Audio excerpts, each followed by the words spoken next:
সোহাগ, সোহাগ, এই সোহাগ, ওঠ বাবা, আমরা আসছি।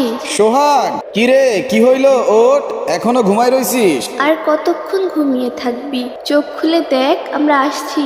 আব্বু আম্মু তোমরা? হ্যাঁ বাবা, আমরা। আব্বু আম্মু তোমরা এখানে আসলে কিভাবে?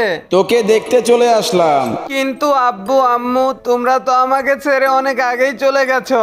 কে বলছে তোকে ছেড়ে আমরা চলে গেছি? আমরা তো তোর সাথেই আছি। আমার একা থাকতে ভালো লাগে না, আমাকে তোমাদের সাথে নিয়ে চলো। চিন্তা করিস না বাবা, খুব দ্রুতই আমাদের সাথে তো দেখা হবে। আমরা এখন যাই, ভালো থাকিস খোকা। আমাকে ছেড়ে তোমরা যেও না, আমাকে তোমাদের সাথে নিয়ে যাও। কোথায় চলে গেলে? কোথায়? তার মানে এইগুলা কি স্বপ্ন ছিল? আমি তো আমার আব্বু আম্মুকে ওই জায়গাটায় দেখলাম। আব্বু জানো, আজকে আমি তোমাকে স্বপ্ন দেখছি, আম্মুকেও দেখলাম। আমার অনেক বেশি ক্ষুধা লাগছে, এখন কি করব? মানুষের কাছে গিয়ে হাত পাতি, এছাড়া আমার এখন কোনো রাস্তা নেই। বড় সাহেব আমাকে এয়ারপোর্টে পাঠায়, বললো ওনার ছেলে আসবে, কিন্তু ওনার ছেলেকেই তো দেখতাছি না। অনেকক্ষণ তো হয়ে গেছে, কিন্তু ওনার ছেলে এখনো আসতেছে না। আর যে কতক্ষণ লাগবে? একটু আগে তো এই বিমানটাই এইখানে এসে ল্যান্ডিং করলো, এখন তো বিকাল 5টার উপরেই বাজতেছে, আর তার তো বিকাল 5টার ফ্লাইটেই আসার কথা। আর কিছুক্ষণ অপেক্ষা করে দেখি আসে কিনা। ওই তো মনে হয় আসতেছে। ছোট সাহেব, আপনার আসতে তো কোনো সমস্যা হয় নাই? না, কোনো সমস্যা হয় নাই। আচ্ছা ঠিক আছে, আপনি গাড়িতে উঠে বসেন, আপনার জন্য বড় সাহেব অপেক্ষা করতেছে। আচ্ছা ঠিক আছে। আচ্ছা ছোট সাহেব, তাহলে বাড়ির দিকে রওনা করলাম। সন্ধ্যা হয়ে আসতেছে, সারাটা দিন মানুষের কাছে হাত পাতলাম, কেউ দুমুঠো খেতেও দিল না। যাই এই বাড়িতে চেয়ে দেখি কেউ দুমুঠো খেতে দেয় কিনা।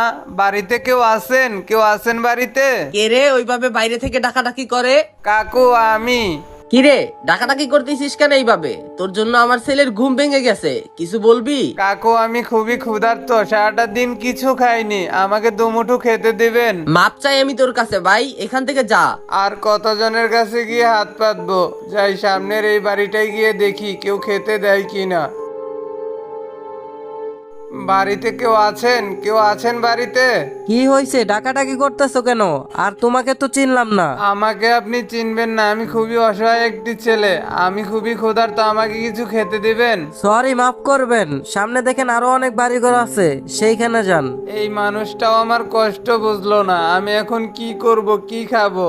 যাই সামনের বাড়িতে গিয়ে দেখি কিছু পাই কিনা। এই বাড়িতে কেউ কি আছেন বাড়িতে? কে ভাই তুমি এভাবে ডাকাডাকি করতেছো কেন? ভাইয়া, একটা কথা বলবো? আমি না সত্যি খুবই ক্ষুধার্ত, আমাকে কিছু খেতে দিবা? ঘরে তো খাবার নেই, আর আব্বু আম্মুও বাড়িতে নেই। ভাইয়া, আমি আপনার কাছে হাত জোর করে বলতেছি, আমাকে কিছু খেতে দেন, আমি খুবই ক্ষুধার্ত, সারাটা দিন আমি কিচ্ছু খাইনি। ভাই আমাকে মাফ করেন, ঘরে খাবার নেই, থাকলে দিতাম আপনাকে। কেউ আমাকে খেতে দেয় না, যাই চাচার কাছে গিয়ে পায়ে ধরে দেখি।